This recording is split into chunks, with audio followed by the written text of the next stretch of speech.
Hello everyone. Now we will read the need to protect the oceans. We have done the importance of the oceans.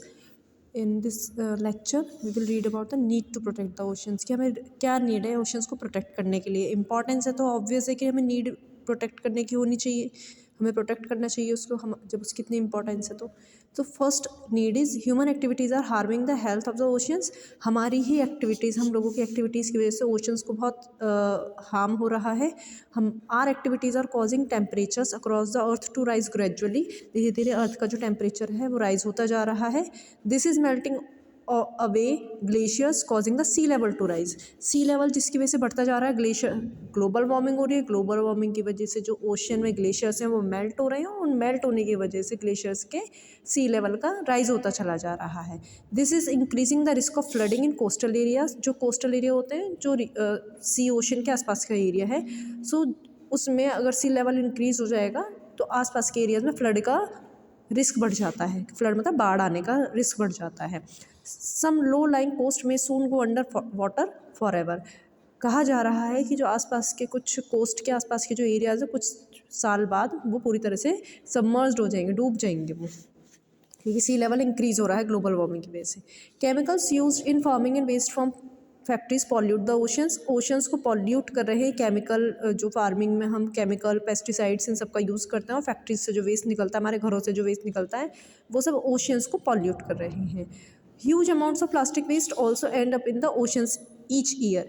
जो huge amount of plastic waste होता है वो भी जाकर कहीं ना कहीं ओशन में ही गिर जाता है, ड्रेन हो जाता है, और उसकी वजह से भी पॉल्यूशन होता है. Oil spills are another major source of ocean pollution. जब ऑयल निकालते हैं हम, जो ये हमारा पेट्रोलियम है, नेचुरल गैसेज है, ये जब हम निकालते हैं अर्थ के सरफेस में से, तो वो ओशन के उसमें से भी निकालते हैं. सो ऑयल स्पिल हो जाता है, फैल जाता है ओशन की सरफेस पर, एंड जिसकी वजह से बहुत ज़्यादा पॉल्यूशन हो जाता है. वाटर जो है पॉल्यूट हो जाता है, ocean water. Ocean pollution harms marine life. ये जो ओशन पॉल्यूशन होता है, जो वो वहाँ की मरीन लाइफ को, जो ओशन की लाइफ है, प्लांट्स एनिमल्स हैं, उन सबको हार्म पहुँचाता है. Over fishing is another problem that affects marine life. अगर ओवर फिशिंग करेंगे तो भी मरीन लाइफ बहुत ज़्यादा इफेक्ट होती है. And some fish are caught in such large numbers that they are at risk of becoming extinct.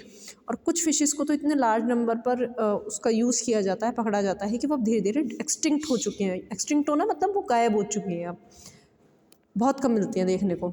Extinct means disappearing from the earth for ever. The extinction of any kind of living being harms other living beings and ultimately harms human beings. आपने science में food chain, food web पढ़ा होगा कि सभी animals एक दूसरे पे depend करते हैं फूड के लिए, और सबकी अपनी अपनी इंपॉर्टेंस होती है. तो अगर मरीन लाइफ हार्म हो गई है, मरीन लाइफ कुछ एक्सटिंक्ट हो चुकी है, तो इट मीन्स डिस्टर्बेंस हो गई होगी.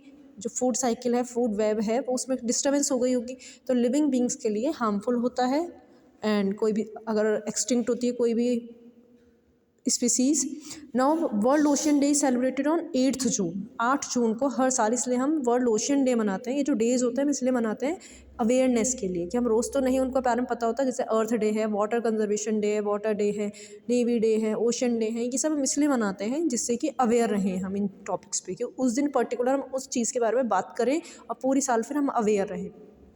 सो 8 जून को every year world ocean day मनाया जाता है अवेयरनेस के लिए about the health of the oceans and the marine life they support. जो लाइफ सपोर्ट करते हैं, मरीन लाइफ को सपोर्ट करते हैं ओशंस, उन सबकी लाइफ को प्रोटेक्ट करने के लिए we celebrate the world ocean day on 8 June every year.